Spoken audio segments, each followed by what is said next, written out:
Wow, ang ganda ng dollhouse at gusto ito ni na Phoebe at Roxy. Mga bato, pero iisa lang ang bahay. Paano ninyo ito paghahatian? Naku, hindi maaari. Nasisira na ito. Ama na, ayan na. Nasira na ang bahay na ito. Alam ko na ang gagawin. Hindi masama. Heto ang pera.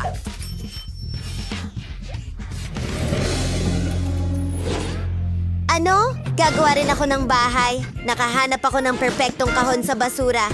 Oops!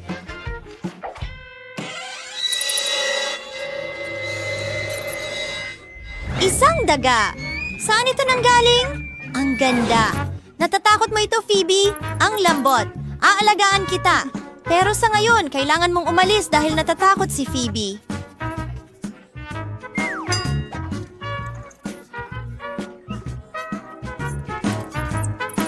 Ngayon, oras na para gumawa ng bahay. Kukuha ako ng kutsilyo, puputulin ang lahat ng kinakailangang detalye mula sa karton. Maganda. Magkakaroon din ako ng 3 palapag at 1 bubong. Ngayon, pinturahan natin ang bahay. Magiging puti ito.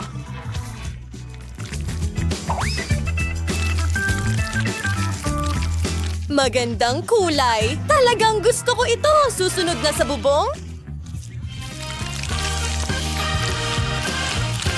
At lahat ng iba pang bahagi ng bahay, ang akin ay magiging kasing ganda ng kay Phoebe, pero wala itong gastos.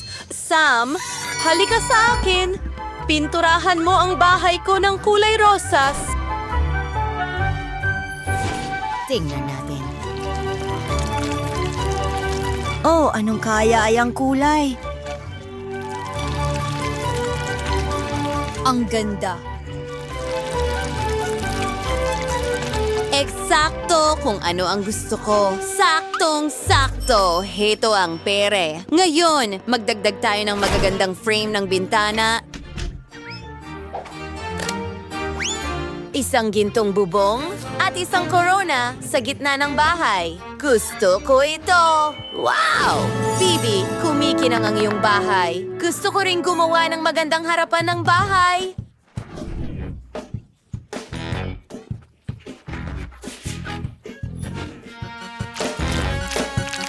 Una, ikakabit ko ang ilang pulang puso. Magmumukha itong mga brick. Ang bubong ay magiging makulay. Ang ganda at isang magandang laso. Wow!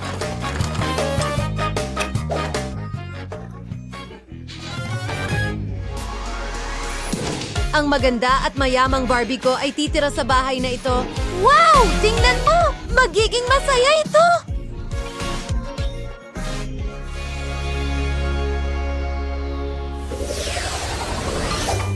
Tara, mag-ice cream tayo. Ang sarap. Gustong-gusto ko ito. Oh, ubos. Aray! Isang kahoy na stick. Ayos.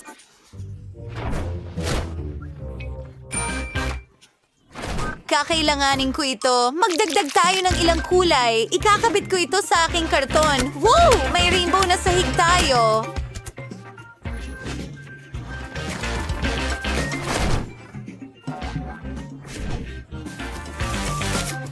Ngayon, ilang espongha at mayroon tayong cool na sofa. Pero hindi ko ito pwedeng iwanan ng ganito. Inalay ko ang aking t-shirt pero maganda ang kinalabasan. Ano, magandang ideya iyon at isang maliit na piraso ng aking t-shirt. Oh, Rubik's Cube. Sa totoo lang, magiging magandang coffee table ito sa sala. Isang cactus, maliit na carpet, at ilang mga painting at estante. Maglagay ng mga bulaklak, halaman, lahat.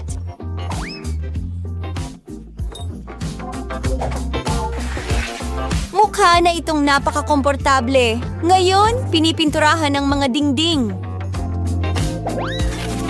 Oh, may relo ako. Isasabit ko ito sa dingding. Ngayon, ito ay isang orasan. At mga sipit ng damit, ilalagay ko ang mga damit ng Barbie ko sa mga ito. Maganda! Lahat ay naging perpekto. Paano si Phoebe? Ano? Ibig mong sabihin, wow! O, ang Barbie ko ay may pinakamahal na mga bagay. Hingnan mo itong muebles mula sa designer. Gintong chandelier na may diamante. Sam, kailangan ko ng damuhan. Boses, tingnan mo itong magandang bakuran at bakod. Isang pulang karpet. Siyempre, magiging tunay na bituin ang Barbie ko. Oh, oo. Gusto ko ito. Kaya ko ring gumawa ng bakod. Gagawin ito mula sa mga stick ng ice cream. Ididikit sila, pipinturahan lahat. Hindi ganun kasikat ang Barbie ko, pero siya ay talagang masaya.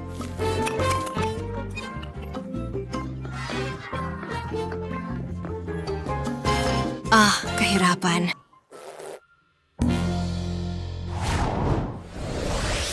Teka, may naisip ako. Kumuha tayo ng karton. Gupitin ang pinto.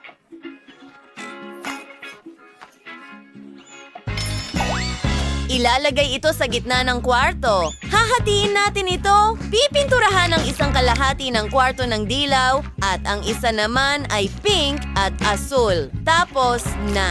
Ngayon, kukunin ko ang aking Lego.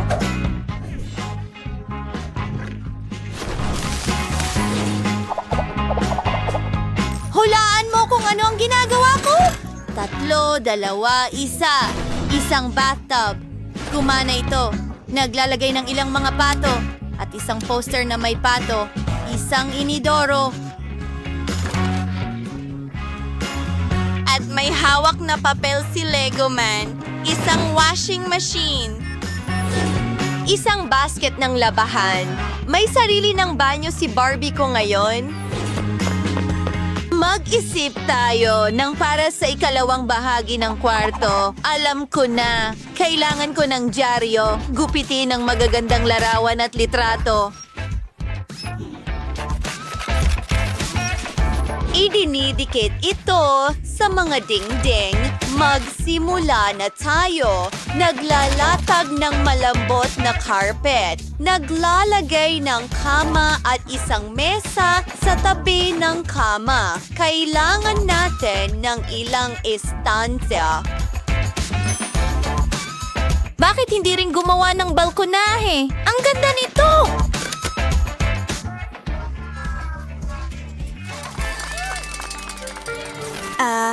Ginawa na naman niyang basura ang kwarto niya.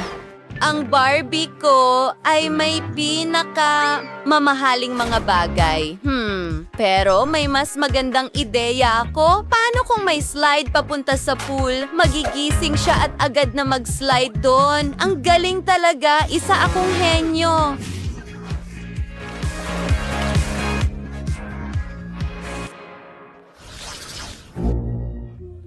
Pagod na pagod ako. Matutulog muna ako. Oh, Sam! Tapusin mo lahat!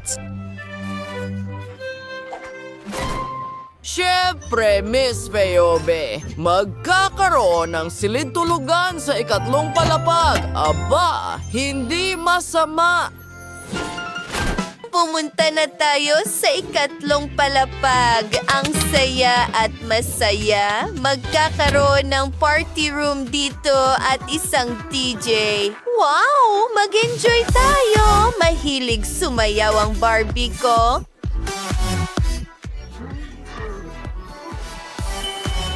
Barbie! Ha? Gusto mo bang mag-party? Sige. Siyempre, pwede kang makipag-party sa amin. Mag-enjoy tayo ng magkasama. Ano yung ingay? Nagpa-party kayo nang wala ako? Pero ang astig, mahilig akong sumayaw. Mag-enjoy tayo. Sa voice na ng mga babae ang paggawa ng kanilang mga bahay. Isulat sa mga komento kung aling bahay ang pinakagusto mo kay Fiobe o kay Roxy. Sana nagustuhan ninyo ang video na ito. Magkikita tayo ulit sa lalong madaling panahon. Paalam!